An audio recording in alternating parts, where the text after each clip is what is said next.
Hello everyone, good morning. एक बार फिर से आप सभी का क्रेजी जीके ट्रिक के यूट्यूब प्लेटफॉर्म पर स्वागत है। आज का सेशन हमारा डेली करंट अफेयर का सेशन है, जहां पर हम 2 जून के सभी इंपॉर्टेंट करंट अफेयर यहां पर एक एक करके डिटेल में डिस्कस करने वाले हैं। एंड तक सेशन को देखिएगा। आज का सेशन स्क्रीन बेस्ड सेशन है आप सभी के लिए, क्योंकि आप सभी को पता है तूफान आंधी के कारण लाइट का प्रॉब्लम था, इसलिए आज का सेशन आप सभी को मैं स्क्रीन बेस्ड यहाँ पर दे रहा हूँ। तो एंड तक सेशन को देखिएगा, इजीली आपको समझ में आएगा। पूरे सेशन को ध्यान से सुनिएगा, सारे करंट अफेयर एग्जाम ओरिएंटेड हैं, तो एंड तक बने रहिए। चलिए शुरू करें। पीडीएफ और मॉक टेस्ट आपको कहाँ पर मिलेगा? क्रेजी जीके ट्रिक एप्लीकेशन पर। तो चेकआउट कीजिए क्रेजी जीके ट्रिक एप्लीकेशन को, वहाँ पर आपको पीडीएफ भी मिल जाएगा और इस सेशन का आपको मॉक टेस्ट भी आप वहाँ पर लगा पाएंगे। सबसे पहले क्वेश्चन की तरफ चलते हैं। इंपॉर्टेंट क्वेश्चन है, देखिए। आईपीएल 2026 का खिताब जीतकर लगातार 2 बार आईपीएल ट्रॉफी जीतने वाली तीसरी टीम कौन सी बनी है? तो आप सभी को इसका आंसर पता होगा। आईपीएल का 2026 में खिताब किसने जीता? ये जीता है रॉयल चैलेंजर बेंगलुरु ने। और फाइनल में किसको हराया? तो फाइनल में गुजरात टाइटन को हराकर रॉयल चैलेंजर बेंगलुरु ने ये खिताब जीता है। तो विनर हो गई रॉयल चैलेंजर बेंगलुरु और रनर अप हो गई गुजरात टाइटन। यहाँ पर इंटरेस्टिंग ये है कि 2025 में जब आईपीएल का सीज़न खेला गया था, तब भी इसका खिताब रॉयल चैलेंजर बेंगलुरु ने ही जीता था। और इसके अलावा रनर अप की बात करें तो पंजाब की टीम लास्ट सीज़न में रनर अप थी। इस बार रनर अप कौन है? गुजरात टाइटन। ओके, आगे बढ़ते हैं। तो रॉयल चैलेंजर बेंगलुरु ने चेस के लिए 5 विकेट से हराया किसको? गुजरात टाइटन को। फाइनल मुकाबला नरेंद्र मोदी स्टेडियम में खेला गया था। पहली इनिंग जो है वो गुजरात टाइटन ने खेली थी और इसके बाद चेस किया था रॉयल चैलेंजर बेंगलुरु ने। 5 विकेट से हराया है इसने गुजरात टाइटन को। जीत इसलिए भी ज़्यादा मायने रखती है क्योंकि आईपीएल के इतिहास में लगातार 2 बार खिताब जीतने वाली ये तीसरी टीम बनी है। इसके पहले चेन्नई सुपर किंग ने 2010 और 2011 में लगातार 2 बार खिताब जीता था, ठीक है। और इसके अलावा मुंबई इंडियन ने 2019-2020 में लगातार 2 बार खिताब जीता है। और अब 2 बार खिताब जीता है तीसरी टीम ऐसी बनी है जिसने लगातार 2 बार खिताब जीता, ये है royal challenger Bengaluru. Royal challenger Bengaluru का स्कोर फाइनल में 161 रन था, 5 विकेट खोकर 18 ओवर में, और विनर रही रॉयल चैलेंजर बेंगलुरु। अब यहाँ पर जो अलग अलग खिताब दिए गए, अवार्ड दिए गए, हम उसकी बात कर लेते हैं। तो इमर्जिंग प्लेयर अवार्ड दिया गया वैभव सूर्यवंशी को। काफ़ी अवार्ड मिले हैं इनको, राजस्थान रॉयल के खिलाड़ी हैं। Super striker of the season का खिताब भी वैभव सूर्यवंशी को दिया गया। इसके अलावा एक ऑरेंज कैप जो कि सबसे ज़्यादा रन बनाने के लिए दी जाती है, ये भी वैभव सूर्यवंशी को दी गई।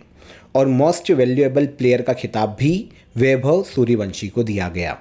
पर्पल कैप की बात करें जो कि सबसे ज़्यादा विकेट लेने के लिए दी जाती है, तो ये कागिसो रबाडा को दी गई जो कि गुजरात टाइटन के लिए खेलते हैं। फेयर प्ले का अवार्ड दिया गया पंजाब किंग्स को, ठीक है। तो ये बेसिक डिटेल है, इनको याद रखिएगा, ये पूछी जा सकती है। अगर हम फाइनल में प्लेयर ऑफ द मैच की बात करें तो ये विराट कोहली रहे हैं। इन्होंने अपने आईपीएल करियर की सबसे फास्ट हाफ सेंचुरी बनाई है। प्लेयर ऑफ द मैच का खिताब भी इन्होंने जीता है। रनर अप कौन रहा? गुजरात टाइटन। चैंपियन कौन रहा? Royal challenger Bengaluru. इजी। तो ये बेसिक फैक्ट है, बेसिक अवार्ड हैं जो कि आपको याद रखने चाहिए। अगर हम आईपीएल की बात करते हैं तो सबसे पहली बार आईपीएल का जो पहला सीज़न है वो 2008 में खेला गया था। और 2008 में पहले सीज़न का जो विनर है वो राजस्थान रॉयल की टीम रही थी। ओके, बीसीसीआई इसका आयोजन करवाता है। एक T20 क्रिकेट लीग है, ये आप सभी को पता होगा, नॉर्मली सभी आईपीएल देखते हैं। चलिए सेकंड क्वेश्चन की तरफ चलेंगे, ये भी इंपॉर्टेंट है, इसको भी नोट कीजिए। पद्म भूषण से सम्मानित सुमन कल्याणपुर का निधन हो गया, वे किस क्षेत्र से संबंधित थी? तो सुमन कल्याणपुर की बात करें तो ये बहुत ही फेमस प्लेबैक सिंगर थी। आंसर हो जाएगा आंसर बी। पद्म भूषण दिया जा चुका है इन्हें प्लेबैक सिंगिंग में इनके योगदान के लिए। नाम क्या है? सुमन कल्याणपुर। 89 ईयर की एज में इनका निधन हो गया। हिंदी और मराठी फिल्म इंडस्ट्री में काफ़ी इनको जाना जाता था प्लेबैक सिंगिंग के लिए। 2023 में कला के क्षेत्र में या संगीत के क्षेत्र में इनके योगदान के लिए इन्हें पद्म भूषण से सम्मानित किया जा चुका है। हिंदी, मराठी, गुजराती, बंगाली, पंजाबी, भोजपुरी, अलग अलग न जाने कितनी लैंग्वेज में इन्होंने गाने गाए हैं। ओके, कुछ बहुत ही फेमस अगर हम सॉन्ग देखते हैं इनके, तो आजकल तेरे मेरे प्यार के चर्चे है ना, एक बहुत ही फेमस ये एक सॉन्ग है। और इसके अलावा भी काफ़ी सारे, एक एक तो हम नहीं गा पाएंगे यहाँ पर याद रखिएगा प्लेबैक सिंगिंग के लिए जानी जाती है सुमन कल्याणपुर। 89 ईयर की एज में इनका हो गया निधन। हाँ, ये क्वेश्चन इनसे पूछा जा सकता है कि इनको पद्म भूषण कब दिया गया, तो पद्म भूषण दिया गया 2023 में। इजी। इनका अगर हम देखें तो बांग्लादेश जो वर्तमान में हम देख रहे हैं उस वक्त भारत का हिस्सा था, भवानीपुर, यहाँ पर इनका जन्म हुआ था 1937 में। 800 से ज़्यादा फिल्मी गाने इन्होंने गाए हैं। अवार्ड में तो अगर हम देखें तो मेन अवार्ड तो हमने देख ही लिया है पद्म भूषण, लेकिन इसके अलावा पद्म भूषण की अभी हमने बात की है, ये 2023 में दिया गया था। इसके अलावा इनको लता मंगेशकर अवार्ड महाराष्ट्र गवर्नमेंट ने दिया है, महाराष्ट्र भूषण अवार्ड भी दिया जा चुका है। 2009 में लता मंगेशकर अवार्ड दिया गया था महाराष्ट्र की सरकार के द्वारा, और 2024 में महाराष्ट्र भूषण का भी अवार्ड इनको दिया जा चुका है। Playback singer Suman Kalyanpur. आगे, चिनाब ब्यास लिंक टनल परियोजना किस राज्य में विकसित की जाएगी, तो चिनाब व्यास लिंक टनल प्रोजेक्ट इसे डेवलप किया जा रहा है हिमाचल प्रदेश राज्य में। आंसर हो जाएगा आंसर ए। देखिए, आपको पता होना चाहिए, यहाँ पर नाम से आप समझ जाएंगे कि चिनाब और व्यास नदी को जोड़ने के लिए ये एक लिंक टनल प्रोजेक्ट है जिसको इंडियन गवर्नमेंट ने मंजूरी दी है। नाम क्या है? Chenab Beas link tunnel project. Himachal Pradesh में ये प्रस्तावित है। हिमाचल प्रदेश में रिवर लिंक प्रोजेक्ट है, बहुत ही इंपॉर्टेंट। चिनाब नदी का जो सरप्लस वाटर है उसको डाइवर्ट किया जाएगा टनल के माध्यम से व्यास नदी बेसिन में, और इसकी टोटल कॉस्ट आने वाली है 2352 करोड़ रुपए। ये जो पूरा प्रोजेक्ट आप देख रहे हैं चिनाब व्यास लिंक टनल प्रोजेक्ट, ये 2352 करोड़ रुपए का प्रोजेक्ट है। ओके, देखिए चिनाब और व्यास ये दो नदियां हैं, यहाँ पर इनकी बात की जा रही है। अब किया क्या जाएगा कि जो चिनाब नदी का सरप्लस पानी है उसे व्यास सिस्टम में डाइवर्ट किया जाएगा, और इसके तहत 8.7 किलोमीटर की एक टनल बनाई जाएगी ताकि पानी को चिनाब से व्यास में ट्रांसफ़र किया जा सके। तो इसके लिए जो टनल बनेगी, जो स्पेशली प्रोजेक्ट है, वो हिमाचल प्रदेश में बनाया जाएगा। ओके, चंद्रा रिवर, ये क्या होता है ना, जब हम चिनाब रिवर की बात करते हैं तो ये दो नदियों का संगम है, चंद्र और भागा। ये दोनों नदियों का संगम ही हिमाचल प्रदेश के लाहौल स्पीति में मिलकर बनता है क्या? चिनाब रिवर। ठीक है ना, ये जो लाहौल स्पीति रीजन हम देख रहे हैं ये हमको देखने को मिलेगा हिमाचल प्रदेश राज्य में। यहाँ पर चंद्र और भागा ये दो नदियाँ आके मिलती है, चंद्र और भागा, और ये दोनों मिलती है, और उसके बाद जो मेन नदी बनती है वो है चिनाब रिवर। ठीक है, अब जो प्रोजेक्ट बनाया जा रहा है, जो बैराज बनाया जाएगा 19 मीटर ऊंचा, वो चंद्रा रिवर पर बनाया जाएगा, और ये लाहौल वैली में ही प्रस्तावित है हिमाचल प्रदेश राज्य में। ठीक है, तो ये बेसिक डिटेल है। चिनाब रिवर से फिर व्यास रिवर में टनल के माध्यम से पानी को पहुंचाया जाएगा। चिनाब रिवर आगे जाती है, फिर जम्मू कश्मीर होते हुए पाकिस्तान में चली जाती है। तो आई होप समझ में आया होगा। National hydro electric power corporation के द्वारा इसे इम्प्लीमेंट किया जाएगा प्रोजेक्ट को, और 4000 मेगावाट अतिरिक्त हाइड्रो पावर जनरेशन में इससे मदद मिलने वाली है। मतलब जब प्रोजेक्ट बन जाएगा, इस पर जो हाइड्रो पावर प्रोजेक्ट लगाया जाएगा, तो 4000 मेगावाट तक विद्युत का उत्पादन इससे किया जाएगा। ठीक है, तो प्रोजेक्ट कहाँ पर है? अगर हम चिनाब व्यास लिंक टनल प्रोजेक्ट की बात करते हैं तो राज्य पूछा जाएगा तो हिमाचल प्रदेश राज्य, पर्टिकुलर एरिया देखें तो लाहौल स्पीति वैली में इसे शुरू किया जाएगा। तो बेसिक था, याद रखिएगा। आज थोड़ा सा मैनेज कीजिएगा, ठीक है ना। यहाँ पर क्या होता है कि स्क्रीन रिकॉर्डर में बहुत कम आपको सेशन देता हूँ, तो यहाँ पर थोड़ा सा जो पेन है इसको भी लिंक करने में प्रॉब्लम आ रहा है, तो आप थोड़ा सा कोऑपरेट कीजिए, समझ में आएगा आपको पूरा। आज प्रॉब्लम है, कल से तो फिर हम डायरेक्ट बाय फेस ही मुलाकात करेंगे। अगला क्वेश्चन देखिए, मई 2026 में भारत का पहला स्वदेशी stratospheric super pressure balloon Vista किस स्टार्टअप के द्वारा लॉन्च किया गया है? पहले हम इसका आंसर ले लेते हैं, फिर समझेंगे एक्चुअल में ये है क्या। एक्चुअल में ये इंडिया का पहला स्वदेशी स्ट्रेटोस्फेरिक सुपर प्रेशर बलून है, जिसको नाम दिया गया है विस्टा, और इसे डेवलप किया है, इसे लॉन्च किया है रेड बलून एरोस्पेस ने। देखिए ये भी एक इंटरेस्टिंग चीज़ है। पहले तो हम स्टार्टअप की बात कर लेते हैं, तो स्टार्टअप कौन सा है? Red balloon aerospace private limited. इसने लॉन्च किया है भारत का पहला स्वदेशी स्ट्रेटोस्फेरिक सुपर प्रेशर बलून। ठीक है, अब इसको समझेंगे हम कि एक्चुअल में है क्या। देखिए एक मिशन है, मिशन साना, इसके तहत लॉन्च किया गया है और 7 नेशनल और इंटरनेशनल पार्टनर्स के पेलोड को इस बलून में फिट किया गया है स्ट्रेटोस्फीयर में ले जाने के लिए। है क्या, पहले तो हम ये समझें, तब हमको समझ में आएगा कि आगे जो हम बात कर रहे हैं वो एक्चुअल में किस बारे में बात कर रहे हैं। तो यहाँ पर क्या समझे हम, स्ट्रेटोस्फेरिक सुपर प्रेशर बलून क्या है, स्वदेशी रूप से निर्मित, या इंडिया का पहला है, तो ये क्या है। देखिए एक विशेष प्रकार का उच्च ऊंचाई वाला एक गुब्बारा होता है, पृथ्वी की सतह से नॉर्मली 18 से 50 किलोमीटर की ऊंचाई तक स्ट्रेटोस्फीयर्स तक इसे भेजा जाता है। ठीक है, अब इससे किया क्या जाता है, इसमें क्या होता है, गैस का जो प्रेशर है वो एक जैसा रहता है, स्थिर रहता है। तो सामान्य जो हम गुब्बारे देखते हैं उसके जैसा ऐसा नहीं है कि ये ऊपर नीचे हो रहा है, नहीं, एक जैसा स्थिर होकर ये चलता है कई दिनों तक, कई हफ्तों तक, कई महीनों तक ये निश्चित ऊंचाई पर रहता है।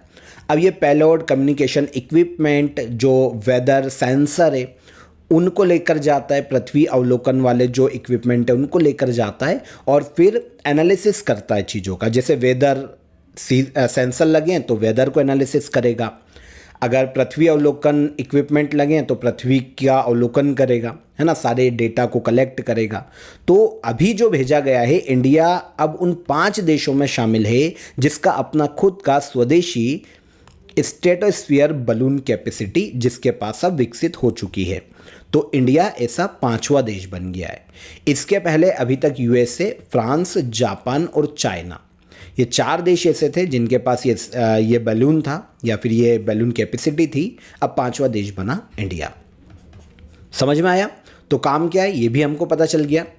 अब देखिए मिशन साना जो है ना, भारत की नियर स्पेस टेक्नोलॉजी है, मतलब पृथ्वी के अगर हम स्पेस के सबसे पास ये बलून भेजा जाता है, ताकि इसे ही कहा जाता है नियर स्पेस कमर्शियल प्लेटफॉर्म या technology.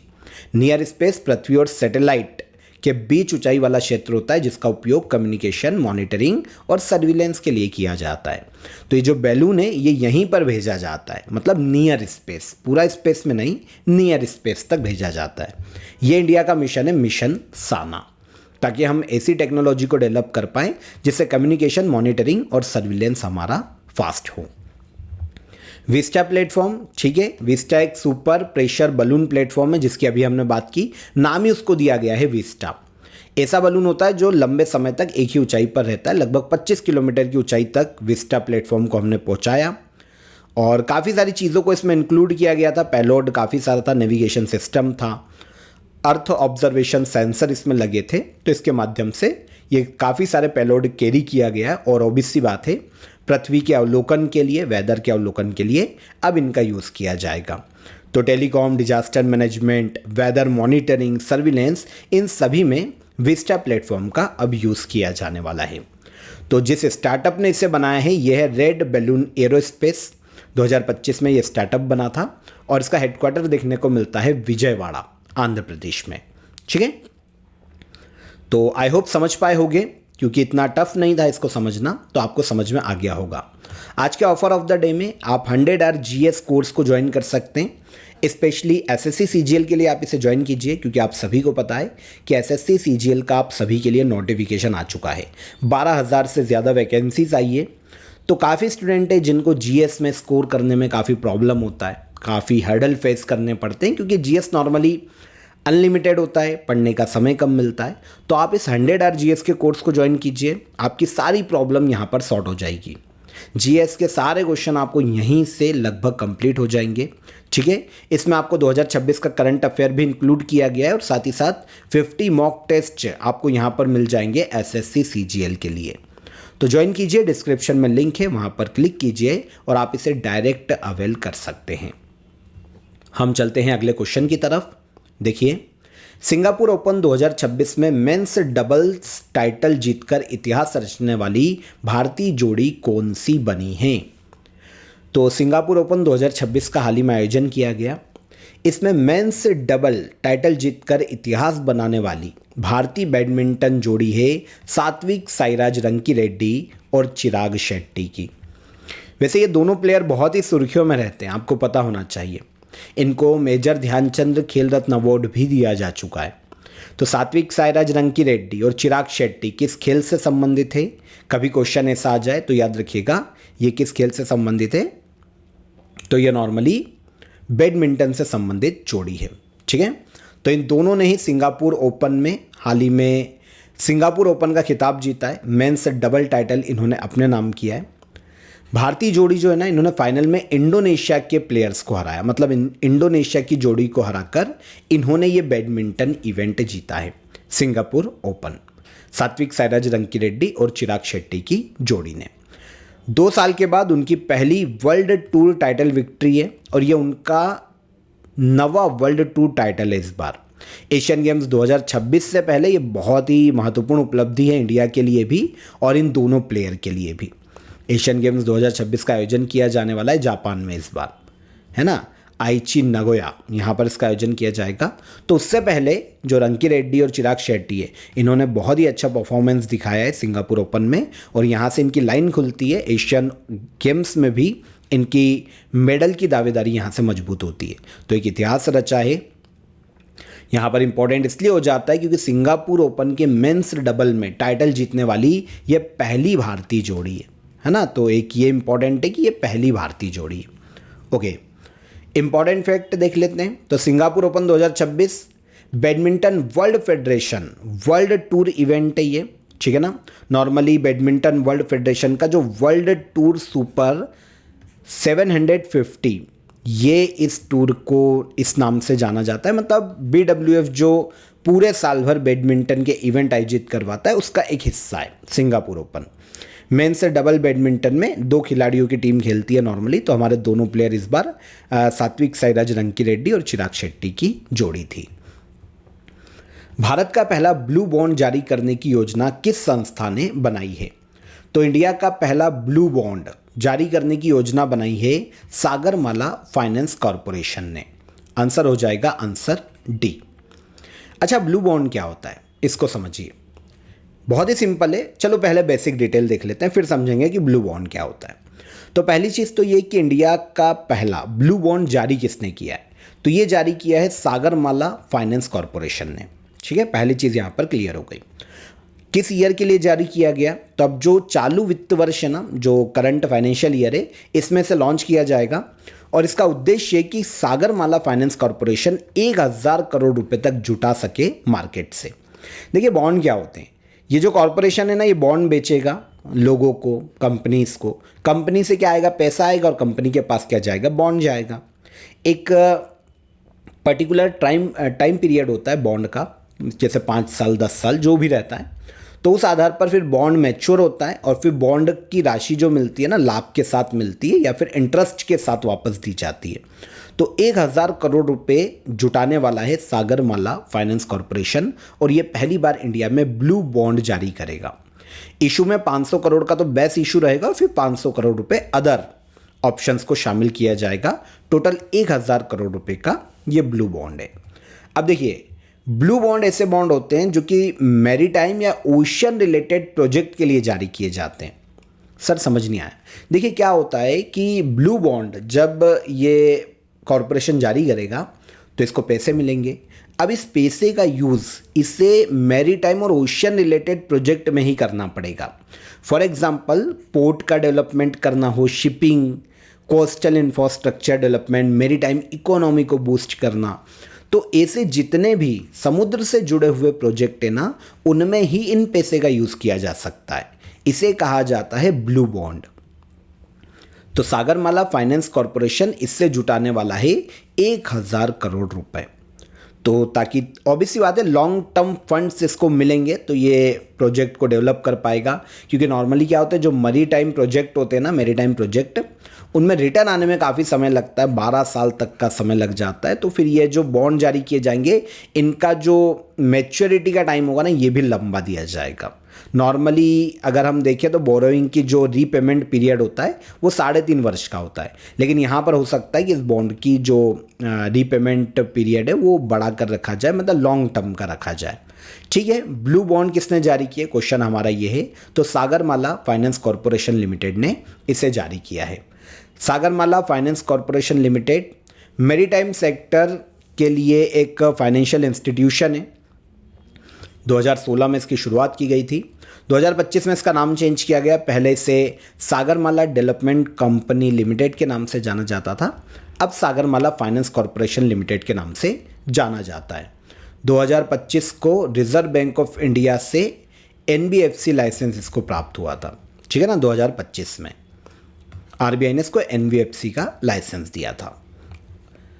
Ministry of port, shipping और वाटरवेज के अंतर्गत ये कार्य करती है, और नाम काम मैंने आपको बता ही दिया है, पोर्ट, वाटरवे इंफ्रास्ट्रक्चर, जो भी प्रोजेक्ट होते हैं, लॉजिस्टिक होती है, उनको डेवलप करना इसका काम है। LVS सुधाकर बाबू इसके वर्तमान में MD के पद पर हैं। खेत बचाओ अभियान का शुभारंभ किस राज्य के रायसेन जिले से किया गया? तो जो हमारे एग्रीकल्चर मिनिस्टर हैं शिवराज सिंह चौहान, उन्होंने खेत बचाओ अभियान की शुरुआत की है 1 जून को। 1 जून से लेकर 30 जून तक ये अभियान चलेगा, और इसकी शुरुआत की गई है रायसेन जिले से। रायसेन जिला है मध्य प्रदेश राज्य में। कहाँ पर है? मध्य प्रदेश राज्य में। ठीक है, तो सेंट्रल गवर्नमेंट के ministry of agriculture and farmer welfare द्वारा शुरू किया गया एक नेशन वाइड कैंपेन है खेत बचाओ अभियान। उद्देश्य क्या है? जो मिट्टी है उसकी उर्वरा शक्ति को बचाना, उसकी सेहत को बचाना, जो रासायनिक उर्वरक का यूज़ ज़्यादा किया जाता है, असंतुलित उपयोग किया जाता है देश में, उसको कम करना, और किसानों की जो कॉस्ट है किसी भी चीज़ को प्रोडक्शन को लेकर, उस कॉस्ट को घटाना। तो इसीलिए खेत बचाओ आंदोलन की शुरुआत या अभियान या कैंपेन की शुरुआत की गई है union minister of agriculture and farmer welfare तथा रूरल डेवलपमेंट मिनिस्टर हैं शिवराज सिंह चौहान, इनके द्वारा। ठीक है, 1 जून 2026 से लागू हुआ और 30 जून 2026 तक ये कैंपेन चलाया जाएगा। उद्देश्य मैं आपको बता ही चुका हूँ, फर्टिलाइज़र के बैलेंस करना, इसके अलावा सॉइल हेल्थ को सुरक्षित रखना, किसानों की आय को बढ़ावा देना, किसानों को सही सलाह देना उनकी फसल के बारे में, ये इस अभियान का मुख्य उद्देश्य है। इसके तहत 1600 से ज़्यादा टीमें बनाई गई है और पूरे इंडिया में अलग अलग क्षेत्रों में ये किसानों के लिए काम करेगी। और फर्टिलाइज़र यूज़ वाले 100 डिस्ट्रिक्ट जो बहुत ज़्यादा फर्टिलाइज़र का यूज़ करते हैं, ऐसे 100 जिलों के लिए 500 स्पेशल टीम्स गठित की गई है अलग से। तो ये सभी घूम घूम के नॉर्मली किसानों को सलाह देंगे, उनको बताएंगे कि फर्टिलाइज़र्स का नॉर्मली कम यूज़ किया जाए, उर्वरकों का कम यूज़ किया जाए, और अपनी खेतों की मिट्टी की उर्वरा शक्ति को बचाया जाए, और कैसे ट्रेडिशनल तरीके से वो अपनी आय को बढ़ा सकते हैं, इनके बारे में उनको गाइडलाइन दी जाएगी। तो ये खेत बचाओ आंदोलन है जिसे शुरू किया गया है रिसेंटली, मध्य प्रदेश के रायसेन से ये शुरू किया गया शिवराज सिंह चौहान के द्वारा। अखिल भारतीय तकनीकी शिक्षा परिषद से बांस प्रौद्योगिकी में स्टैंड अलोन डिप्लोमा प्रोग्राम की मान्यता प्राप्त करने वाला भारत का पहला संस्थान कौन सा बना है? तो पहली चीज़ तो ये कि संस्थान कौन सी है, तो देखिए संस्थान को कहा जाता है अखिल भारतीय तकनीकी शिक्षा परिषद। ठीक है, इससे बांस प्रौद्योगिकी में या फिर बैम्बू टेक्नोलॉजी में स्टैंड अलोन डिप्लोमा प्रोग्राम की मान्यता प्राप्त करने वाला भारत का जो पहला इंस्टीट्यूशन है ना, जो पहला इंस्टीट्यूशन है वो हो गया है वर्तमान में, जिसका नाम है बैम्बू टेक्नोलॉजी डिप्लोमा प्रोग्राम के लिए all India council for technical education. इससे मान्यता मिली है BRTC को। तो BRTC पहला ऐसा जिसे कहा जाता है bamboo research and training centre. ठीक है, शॉर्ट में से कहा जाता है BRTC। अच्छा, किस संस्थान से मिला, ये भी एक इम्पॉर्टेंट है। तो जिस संस्थान से मान्यता मिली है ये all India council for technical education. ठीक है ना, तो इसे ही शॉर्ट में कहा जाता है AICTE। तो इससे मान्यता मिली है किसकी? बैम्बू टेक्नोलॉजी डिप्लोमा प्रोग्राम को शुरू करने की। किसे मिली है? Bamboo research and training centre को। आंसर ले लिया है कि हमने bamboo research and training centre, answer हो जाएगा हमारा आंसर ए। तो अखिल भारतीय तकनीकी शिक्षा परिषद से बैम्बू टेक्नोलॉजी में स्टैंड अलोन डिप्लोमा प्रोग्राम की मान्यता मिली है bamboo research and training centre को। तो ये अब डिप्लोमा करवा सकती है, डिप्लोमा का सर्टिफिकेट दे सकती है। तो इस साल 2026-27 का जो एकेडमिक सीजन है, जो एकेडमिक सेशन है, यहाँ से शुरू होगा नॉर्मली कि bamboo research and training centre अब बैम्बू टेक्नोलॉजी में डिप्लोमा प्रोग्राम भी शुरू कर देगा। तो इस साल से ये शुरू किया जा रहा है और इस तरीके से भारत का पहला ऐसा इंस्टीट्यूशन बन गया है जो कि बैम्बू टेक्नोलॉजी डिप्लोमा प्रोग्राम के लिए all India council for technical education से मान्यता प्राप्त है। ये अगर हम इस संस्थान की बात करते हैं कि bamboo research and training centre कहाँ है, तो ये महाराष्ट्र में स्थित है।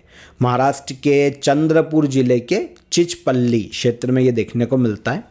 और महाराष्ट्र में जो Maharashtra state board of technical education है, इससे ये पहले से ही मान्यता प्राप्त है और समृद्ध है।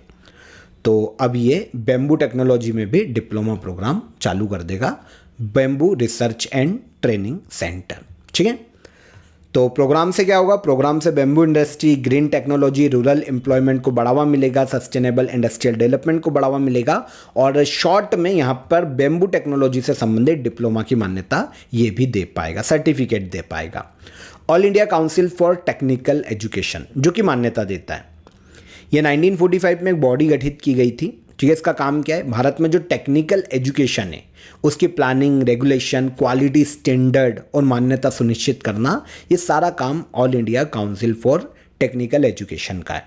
1945 में ये बना था, आगे चलकर एक एक्ट लाया गया था 1987 में, all India council for technical education act, और इसके माध्यम से इसे एक वैधानिक निकाय बनाया गया। इसका हेडक्वार्टर देखने को मिलता है नई दिल्ली में।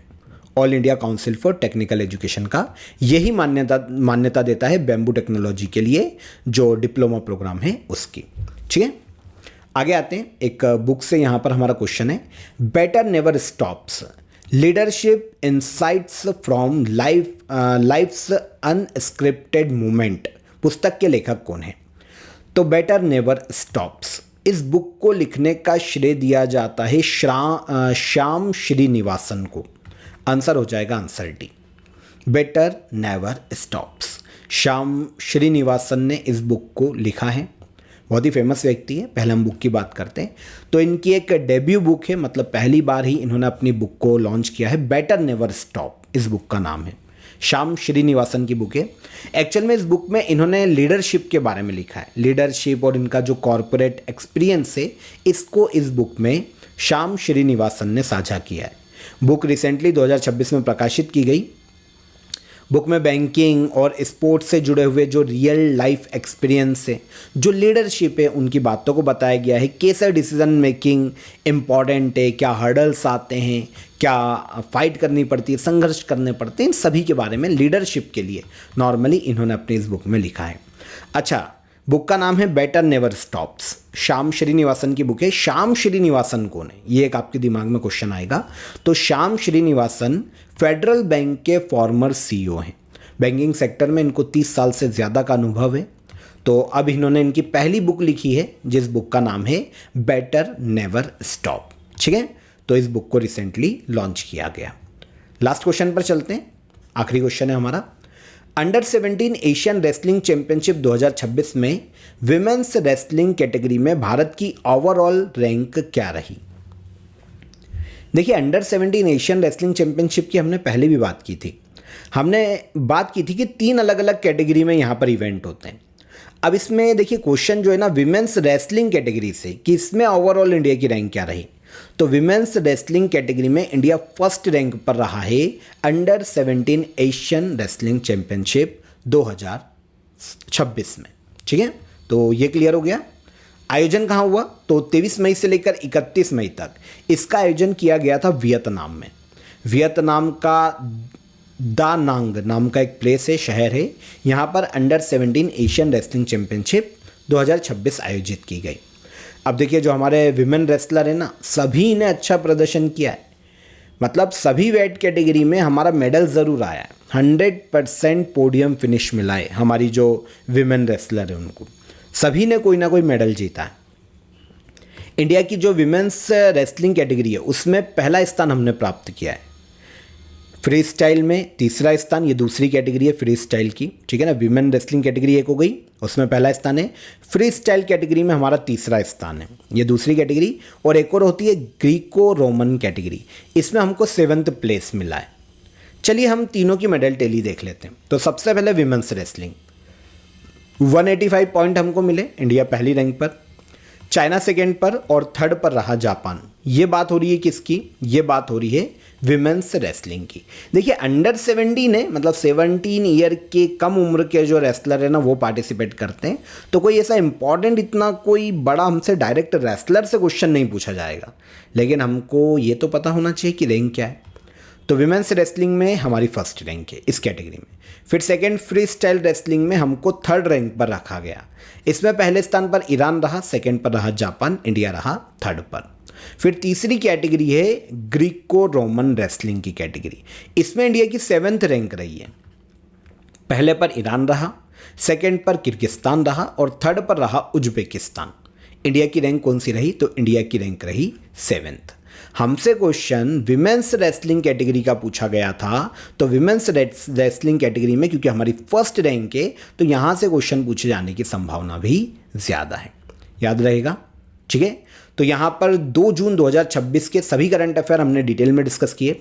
अब हम चलते हैं लास्ट डे के करंट अफेयर को एक बार रिवाइज कर लेते हैं। आइए देखिए क्या करंट अफेयर थे कल हमारे।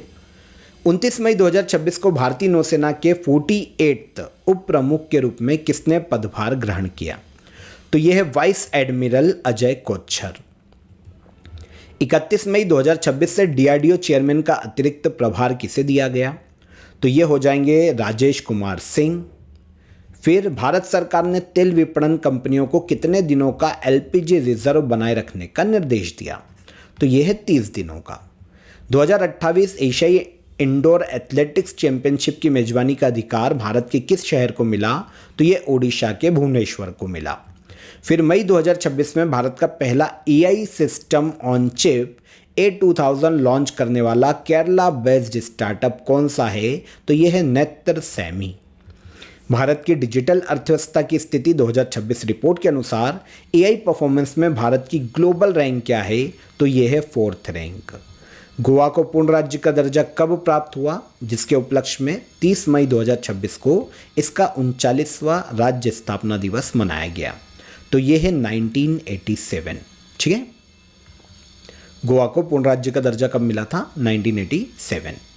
एशियन अंडर 20 एथलेटिक्स चैंपियनशिप 2026 में भारत के लिए महिलाओं की हाई जंप स्पर्धा में गोल्ड मेडल जीतकर सीनियर नेशनल रिकॉर्ड बनाने वाली खिलाड़ी कौन है? तो ये खिलाड़ी है पूजा सिंह। भारत का पहला स्काई कास्ट सिस्टम किस स्थान पर लॉन्च किया गया? तो इसे इंदिरा गांधी इंटरनेशनल एयरपोर्ट पर लॉन्च किया गया।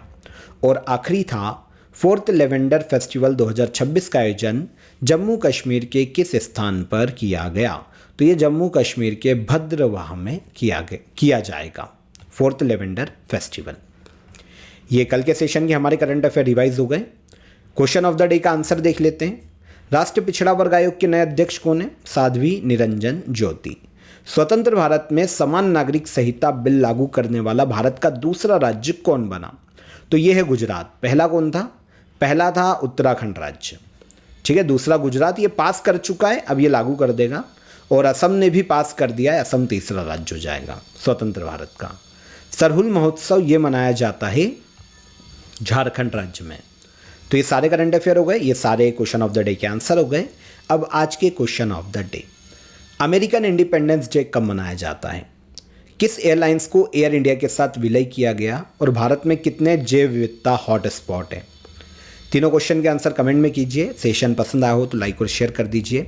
हम कल फिर मुलाकात करेंगे नेक्स्ट डे के करंट अफेयर में। तब तक अपना ख्याल रखिएगा। जय हिंद, जय भारत।